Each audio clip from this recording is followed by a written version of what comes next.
to get the win.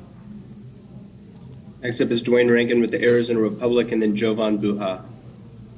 Yeah, Coach, you called a timeout. You guys were up 8, and then after that, you guys went on a 14-2 run. Just curious, maybe what was stressed during the timeout, and then what do you feel like you guys did after that during that run? Yeah, I mean, we didn't stress anything new. We just talked about being solid on the defensive end.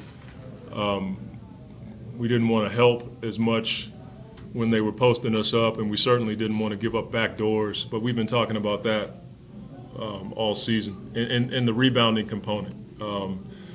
They had 10 offensive rebounds in the first half and 8 in the second. So that's something that we have to get better at as far as improving our team and trying to beat a really good team on their home floor. But it wasn't anything new. We just tried to reiterate the things that we do well, and then we started to execute a little bit better on the offensive end, and we knocked down a few shots. Next is Jovan Buha with the Athletic, followed by Kent Salmers. Hey, Monty.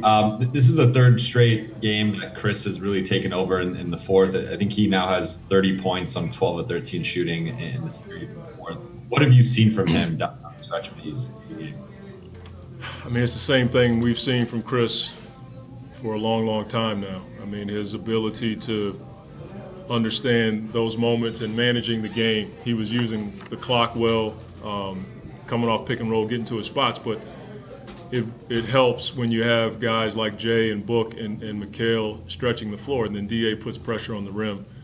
But Chris's ability to do it on both sides of the floor, I thought he had a really big steal on, I think it was Barton one time, where he got his hand on the ball. So it's not just the offensive side. Defensively, he understands the moment, and offensively, he's just managing the game really well. But that's what he's done for a long time.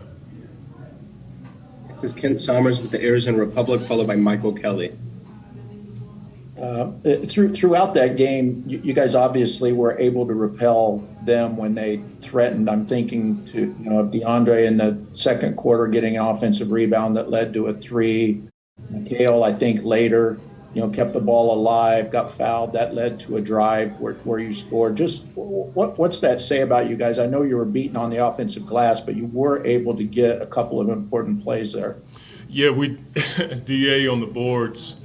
I mean, for most of the night, you just saw 2 big hands on the defensive board go up and get a lot of rebounds where nobody else could go. But he's done that all year. We rely on him probably too much.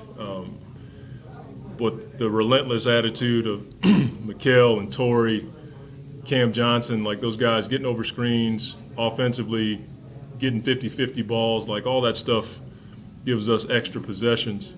And usually when you get extra possessions like that, it opens up either a 3 or a shot at the rim. That's not scheme. That's not us drawing it up. That's just a lot of force and will displayed by our team. Next is Michael Kelly with the Associated Press, followed by Gerald Brigade.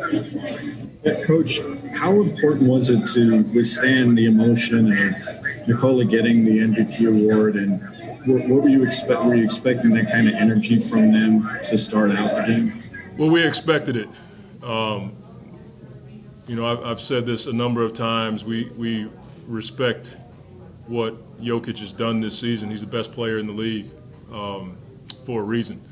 At the same time, we had a game to play, and we knew that they might give him the trophy.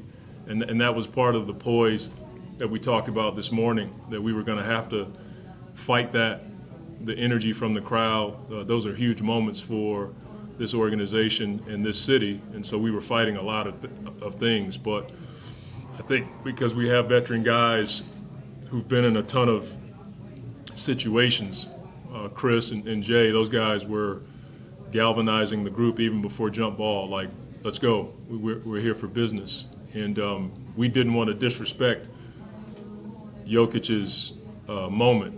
At the same time, we also came here to win a game. And so that's something that we've stressed for a while, is being able to have poise in those moments, whether it's that's just Chris.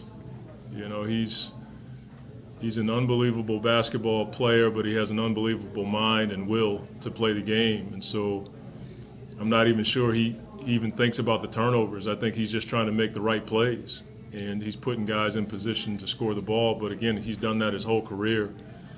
And so we do talk a lot in game about something I see or he sees. But for the most part, that's just him making plays. Final two questions are George Stoya with the Denver Gazette and Paul Richardson.